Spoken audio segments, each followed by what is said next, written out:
Good morning, everyone.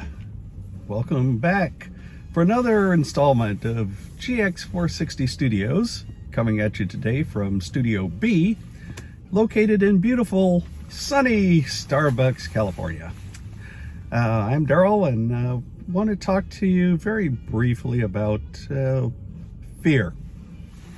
The line from Frank Herbert's Dune, "Fear is the mind killer." And it's true, and it's something we need to remember. We recently, we being the family and I, returned from a trip to the Eastern Sierras, the Lone Pine area, Mount Whitney, Death Valley, and the Manzanar relocation camp. Now, I hadn't been back to Lone Pine in almost 10 years. A friend of mine and I made a failed attempt to summit Mount Whitney 10 years ago. That is for those unaware, that is the tallest point in the continental United States. It's 14,505 feet above sea level. And Death Valley has the lowest point in North America at Badwater Basin. I can talk. Badwater Basin, which is 282 feet below sea level. We made a visit there too. So Manzanar is an example of fear in action. And it's fear ginned up by a government crisis, by a government manufactured crisis. And these things inevitably do not result in good things for the liberties of the American people. But I will talk about Manzanar later. I've had 2 attempts at the video, and each time I realized I was simultaneously saying too much and too little. So I'll be back to you with that. But I want to get to our present state of fear, which is the CCP virus pandemic. And in true Orwellian fashion, and again, Orwell didn't invent this, he just observed it in action. The government now are whipping up a 2 minutes hate against the unvaccinated. The unvaccinated are the reasons that we have this disease still going. The unvaccinated are the ones who are spreading the disease. The unvaccinated are... Of course, they tell you that the unvaccinated are spreading this disease. So, okay, here I am. I'm vaccinated. Yes, I think this is probably the first time I've actually mentioned my status, just because I don't really consider it anyone's business. I'm vaccinated. I'm boosted. That means I can take off the mask, right? Oh, no, you can't, because the vaccine doesn't keep you from getting infected and spreading the disease. Oh, but wait, you just said, science, science, you hate science, you're a racist. Okay. So yes, the same people, there's a Pulitzer Prize winning LA Times columnist who wrote that it's distasteful to mock the unvaccinated COVID dead, but it's necessary morally and practically to do that so that people are shamed into getting vaccinated. Yet, not a year ago, or just over a year ago, when Trump was president, the same columnist was telling you the vaccine was dangerous.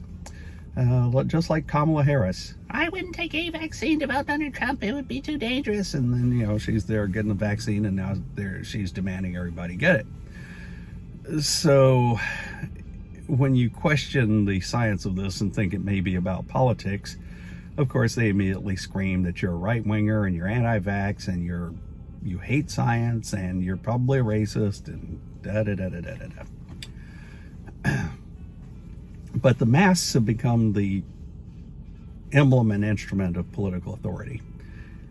And the German philosopher Ernst Jünger, in his 1932 work, The Worker, Dominion and Form, predicted that the bourgeois individual was on his and her way out to be replaced by a typus, a generic form of the worker. That would be bland, undifferentiated, sexless. And Jünger noted the increasing use of masks in society in various contexts. He was a veteran of the German army in World War I, and in English he's probably best known for his memoir, Storm of Steel. But besides the gas masks in the trenches in World War I, you had increasing industrialization requiring welding masks and other protective equipment. In medicine, open-top car driving, so recreational purposes.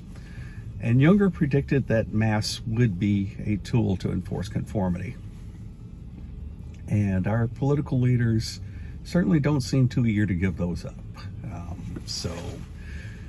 Again, take the vaccine so that you don't get infected and spread it to others. Okay, great, I got the vaccine, I got boosted, I'm taking my mask off. No, you can't do that because the vaccine doesn't keep you from getting infected and spreading it to others. Even going to an event where everyone is required to show proof of vaccination, you're still not allowed to get rid of that mask. No, Betty. So this fear mongering, this 2 minutes hate against the unvaccinated, and people saying, I hope all the unvaccinated people get COVID and die. Well, since death is the least likely outcome of COVID, with a 99% survival rate, you could argue that, hardly anyone is a candidate to die of COVID. But since that's the least likely outcome, what these people really are praying for is a more virulent form of the disease, which works in opposition to normal sort of viral microbiological evolutionary patterns where they're trying not to kill their hosts. So they develop into milder forms like the Omicron version we're seeing now, more infectious but less deadly. These people are actually praying for the emergence of a more virulent form of the disease. So it's not about public health or COVID or even their own safety, because a more virulent form of the disease is going to affect a lot of them too. It's about punishing the dissidents. That is the great goal, enforcing conformity. It has naught to do with COVID. Also on the fear porn front, I note that the news outlets are dutifully repeating the tragic story of a man in San Diego a man in excellent health who died because he couldn't get a booster before the holidays. Okay. So let's just kind of pick this apart a little bit. A middle-aged man in excellent health died of COVID. Now again, with a 99% survival rate, you could argue that hardly anyone is a candidate to die of COVID. But of those who do, we know that a middle-aged man in excellent health is way down the list. It's old people with multiple serious comorbidities. Basically, they'll die if you look at them hard. It's fat diabetics, again, people who are at risk of dying, more than normal risk of dying than the average member of the population. Of course, we're all going to check out at some point. So there's that. So someone who absolutely was not a candidate to die of COVID, even if he had been unvaccinated, somehow died of COVID.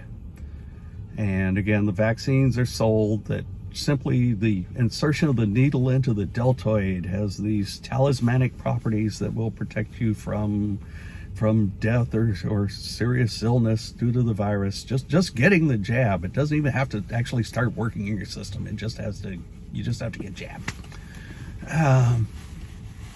But here's a guy who's fully vaccinated and in excellent health, but somehow he died of COVID because he couldn't get a booster. And that is the second component of this.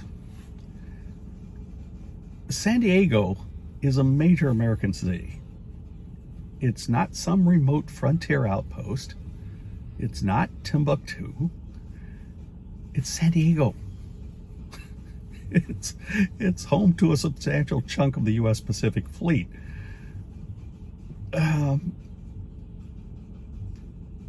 But he couldn't find a booster before the holidays? I walked across the street to my local pharmacy 3 days before Christmas. No appointment needed. Got it done. Myself and my twin daughters. Yeah.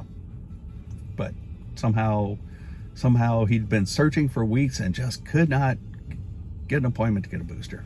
Yeah, you don't need an appointment. Just walk in someplace. So this strikes me, this thing, there is, of course, a GoFundMe, because the modern economy apparently is begging for money on the internet.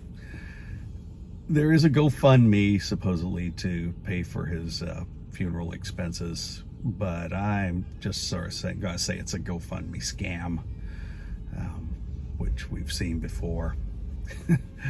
GoFundMe is a scam. They have their terms of service that they enforce depending on your particular political orientation, not on what they objectively state are the terms of service. But that's a subject for another discussion. So, yes, fear is the mind killer. Remember that. Be not afraid. And as a very wise man said a few thousand years ago, before being persecuted and put to death by the most powerful government in the world at that time, veritas vos liberavit. The truth will make you free. Never stop seeking the truth. Never be afraid. Have a great day, and I'll talk to you later.